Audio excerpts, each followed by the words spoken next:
আমার বক্তব্য তো এখনো তাই, এসআইআর থেকে একটা নাম ডিলিট করুন, আর আপনি তারপর এসে সিআইএসএফ সিআরপিএফ নিয়ে শ্রীরামপুরের মাটিতে দাঁড়িয়ে একটা লোককে গুলি করে মারুন, আপনাকে আমি বাড়ি ফিরে যেতে দেবো না, এখনো বলে দেবো। নমস্কার বন্ধুরা, আমার নাম ধ্রুবজ্যোতি সরকার।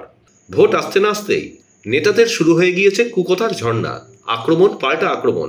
হাওড়ায় দাঁড়িয়ে কল্যাণ এবার কেন্দ্রীয় প্রতিমন্ত্রীর বাপ তুলে কথা বলছেন। এর আগে সুকান্তকে তুইতাকারি করে কথা বলেছিলেন কল্যাণ, আর এবার একদম বাপ তুলে হুমকি। শুনুন কি বলছেন শ্রীরামপুরের সাংসদ কল্যাণ বন্দ্যোপাধ্যায়। ওদের ঘুরিয়ে দিলে হবে না, নাটক করে দিলে হয়তো হবে না। আর চ্যালেঞ্জ শুনুন, আপনাকে এখন চ্যালেঞ্জ দিলাম, গ্রহণ করুন। সিআইএসএফ সিআরপিএফ ছাড়া আপনারা থাকবেন, আর পুলিশ ছাড়া আমরাও থাকবো। সময় বলুন, জায়গাটা বলে দিন। এত মানুষের ভিড় করব, এত তৃণমূল কংগ্রেস কর্মীর ভিড় করব যে আপনি ভিড়ে পায়ের তলায় চাপে মারা যাবেন, না ফিরে যেতে হবে না। অতটা তুললে তো হিম্মত থাকে, চ্যালেঞ্জ গ্রহণ কর, টাইম বল। একটু পিছিয়ে নাও প্রীতম, একটু পিছিয়ে নাও।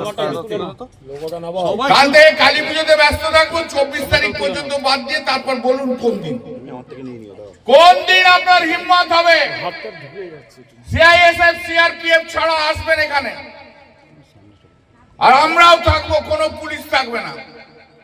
কত বড় বাপের বেটা হয়েছেন আমি দেখবো, কটা মায়ের দুধ খেয়েছেন দেখবো, আমি দেখবো। চ্যালেঞ্জ সুকান্ত তোমাকে। একটার সময় চলে এলে হঠাৎ করে 20খানা গাড়ি মোটরসাইকেলে সিআইএসএফ বসিয়ে আর 2-4টে গুন্ডা বসিয়ে ঢুকে গেলেন, বললেন কল্যাণ করে দেখ, কল্যাণ দেখেছে ক্ষমতা। আমার ক্ষমতা দেখেছো? আমার ক্ষমতা আমি 5 বছর অন্তর অন্তর দেখাই। 2014 মোদী যখন বাপি লাহিড়িকে দিয়েছিল তখন 2.5 লক্ষ ভোটে হারিয়ে পাঠিয়ে দিয়েছিল। 2019-এ আপনাদের ক্যান্ডিডেট 1 লক্ষেরও বেশি ভোটে হেরেছে, আর 2024-এ 1,75,000 ভোটে হারিয়ে পাঠিয়ে দিয়েছে। ক্ষমতা আমার এইখানে। আপনার মতো মেশিন গান নিয়ে ঘুরি না আমি আপনার মতো গুন্ডা নই, আমি আপনার মতো গুন্ডা বদমাশ নই। সব উল্টো পাল্টা বাজে কথাবার্তা বলে গেছে। উনি নাকি বলেছেন যে কোন লাইব্রেরিতে ইঙ্গিত করে নোংরা কথা বলে গেছে। আমি সুকান্ত মজুমদার আপনাকে চ্যালেঞ্জ করলাম, আপনি প্রমাণ করুন। আপনি যদি প্রমাণ করে না পারেন তাহলে জানবো আপনি আপনার প্রমাণ করুন। আপনি প্রমাণ করুন যে অভিযোগ করে গেছেন। সে অভিযোগ প্রমাণ করতে যদি না পারেন তাহলে বুঝতে হবে ভদ্রলোকের ঘরে আপনার জন্ম হয়নি।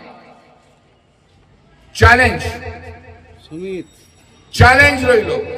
বড় বড় বাত মারছেন, বলছেন মমতা ব্যানার্জি আর অভিষেক ব্যানার্জি যে ওকে হারাতে পারেনি, ফু দিয়ে উড়ে যায়। আরে ধর, সুকান্ত মজুমদার, তোমার বাবা নরেন্দ্র মোদী, তোমার কাকা অমিত শাহ, তোমার আরেক কাকা নাড্ডা, তোমার আরো কত মন্ত্রী এই শ্রীরামপুর পার্লামেন্টে এসে মিটিং করেছিল। 1,75,000 ভোটে তোমার ক্যান্ডিডেটকে হারিয়ে বাড়ি পাঠিয়ে দিয়েছে।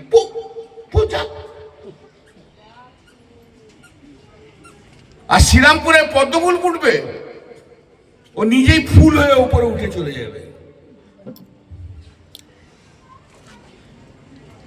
বাজি রইল কত বড় হিম্মত দার। এটা একটা অধ্যাপক, ভাষা কি কথাবার্তা বলে কি? নিশ্চয়ই টুকে পাস করেছিল, তাই জন্য পাস করে অধ্যাপক হয়েছে। বেশি বাড়াবাড়ি নোংরামি করবেন না। 4টে কোথা থেকে একটা নিয়ে লিখে এসে হরিদাস পাল ওই পার্লামেন্টে দাঁড়িয়ে তোমাদের প্রধানমন্ত্রী নরেন্দ্র মোদী ভয় খায় কল্যাণ ব্যানার্জিকে। তুমি তো একটা হরিদাস পাল, আমার বেটা হয়ে যাচ্ছে, মুখের কাছে চলে যাচ্ছে। একটা হরিদাস পাল, একটা বলক পাবে আসবে শ্রীরামপুরেও। সময় আগে থেকে জানাও, সিআইএসএফ তোমারও থাকবে না, সিআরপিএফ তোমারও থাকবে না, এদিকে কোনো বাংলার পুলিশ থাকবে না। তুমি বাড়ি ফিরে যাও কি করে আমি দেখবো সুকান্ত। তোমাকে চ্যালেঞ্জ। বন্ধুরা, ভিডিওটি ভালো লাগলে দয়া করে লাইক শেয়ার করে দেবেন, আমাদের পেজটা ফলো করে নেবেন আর আপনার মতামত কমেন্ট করে অবশ্যই জানান। ধন্যবাদ।